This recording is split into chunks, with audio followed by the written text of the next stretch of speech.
Tonight, look at this face. Who do you see? An innocent American girl?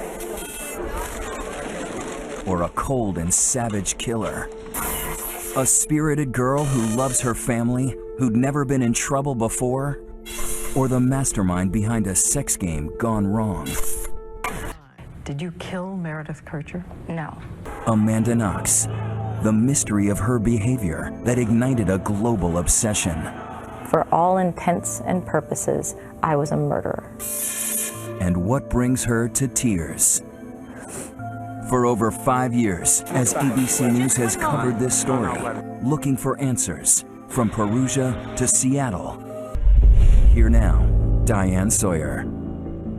Good evening and welcome. And tonight, after nearly 6 years, you're about to enter a murder, a mystery, and a kind of maze that is the story of Amanda Knox. She is the American woman who was a student in Italy for just 6 weeks when she was arrested and accused of murdering her roommate in a sex game gone awry. She would spend 1,400 nights in prison, then be acquitted, set free. But tonight, a third Italian court has now just ruled they want her to go on trial again. So as she talks to us, she knows every word of this interview could affect her freedom.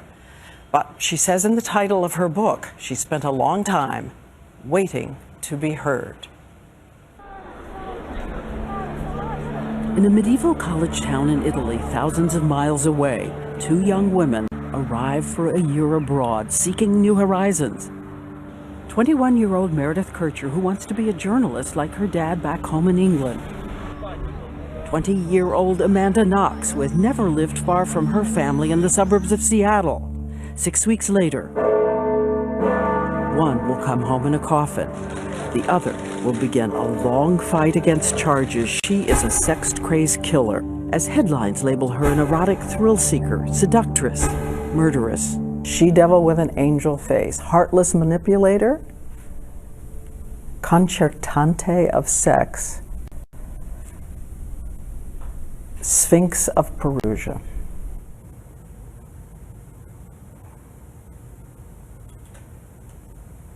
I haven't heard those. I mean, I've heard the gist of them. And they're wrong. Of all the people watching, I keep thinking about Meredith Kercher's family. Yeah, me too. What is it you want them to hear tonight? I'm thinking about them too. On Friday, Italy's highest court overturned both Knox's and her ex-boyfriend's guilty convictions for the 2007 death of Knox's roommate, Meredith Kercher. I'm so grateful to have my life back.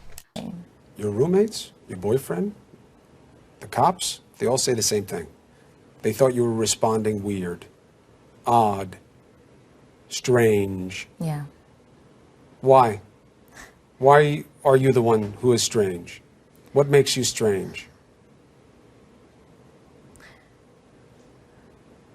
I reacted differently than the way people expected a young woman to react.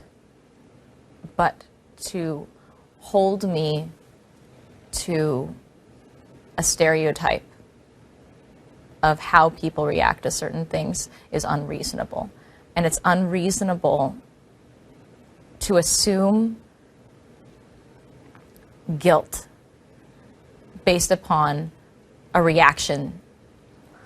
I mean, my reaction was more stunned than anything else. But it's not just one thing, right? There's the kissing, there's the split, there's the repeated nonchalance, or what they see as non-grief.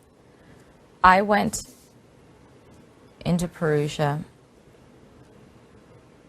very young, not just 20, but just young. Young and sheltered and inexperienced. And, when I first heard and understood that Meredith had been murdered, my most immediate reaction was, oh my God, I could be dead. And that was selfish of me to think, oh my God, I could be dead. And not think, oh my God, Meredith is dead. I thought, oh my God, I could be dead right now. Someone's asked me, who had it worse, Meredith or me? And they've put forth the argument that, like, why don't you think that you had it worse? Because you had to go through all of this, years and years of all of this. Why don't you think that you had it worse? And it's like, I still have the chance to live. And as much as my identity has been taken away from me and my freedom has been taken away from me, that and more was taken away from Meredith. Regrets. Take back. Do again. I would take back my interrogation.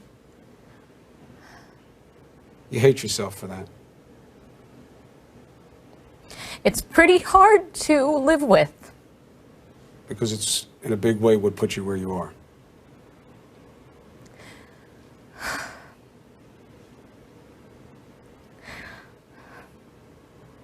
I feel so bad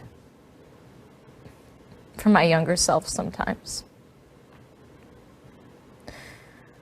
When I think about it. I mean, there were times when I thought I was going crazy in prison, and I was literally just talking to my younger self when I was alone. I would be alone in my cell, thinking about the past and thinking about all of my regrets. And the older sister in me was trying to comfort my younger self because I'm sorry I couldn't have done better. I wish I could have been stronger. Why do you think that this judge goes further than any other? That not only does he say this is the knife, not only does he say that you had it because of DNA around the bottom of the blade and the hilt, but that he believes you are the one who actually killed Meredith Kercher.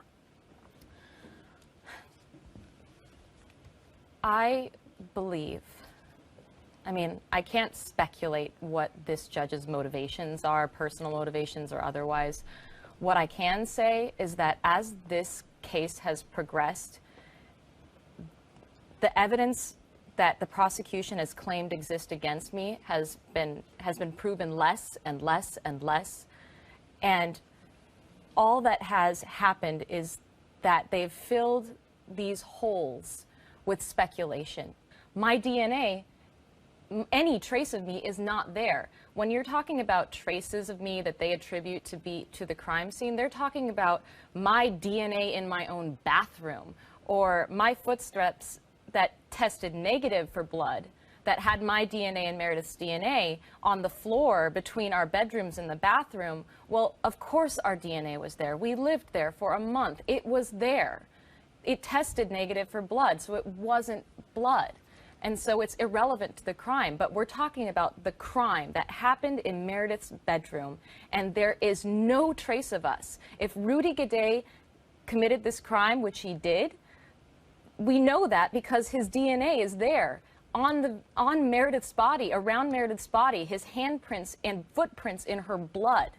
None of that exists for me, and if I were there, I would have had traces of Meredith's broken body on me, and I would have left traces of myself around Meredith's corpse. And I am not there, and that proves my innocence. I did not kill my friend. I did not wield a knife. I had no reason to. I was, in the month that we were living together, we were becoming friends. A week before the murder occurred, we went out to a classical music concert together. Like, we had never fought. And the idea, I mean, he's brought up lots of things, crazy motives. And Amanda, good to have you here in the studio. Yes. I remember when I first met you, which was just a few months after Amanda was arrested, the three of you vowed you would never, ever leave her behind, leave her alone. That's right. And you kept your word. Yep. Absolutely. Yep. Of course. That's what you do as a family. You never wavered, despite all the expense, all the countless transatlantic trips, all the enormous disruption to every one of your personal lives? No, never. No, I mean, you know, as a mom, you would, I think any mom would take care of their kid and do what they needed to do. What is it like for you, Amanda, to hear that? That's my understanding of how family is, and I think one of the more incredible aspects of my time in prison was understanding that not everyone has that, and I wish it upon anyone, because that's who I am, that's who we are, and I don't know how one would get along without it. You really needed that. You're really lucky. Yeah. In that respect. No, indeed. Yeah, Deanna. Yeah. Well, that's the thing. Like, it is that, and it's incredible how much it makes a difference. I mean, other prisoners write letters to each other just so that they can receive that, and I got visits. Like, the fact that I got visits was an incredible thing. And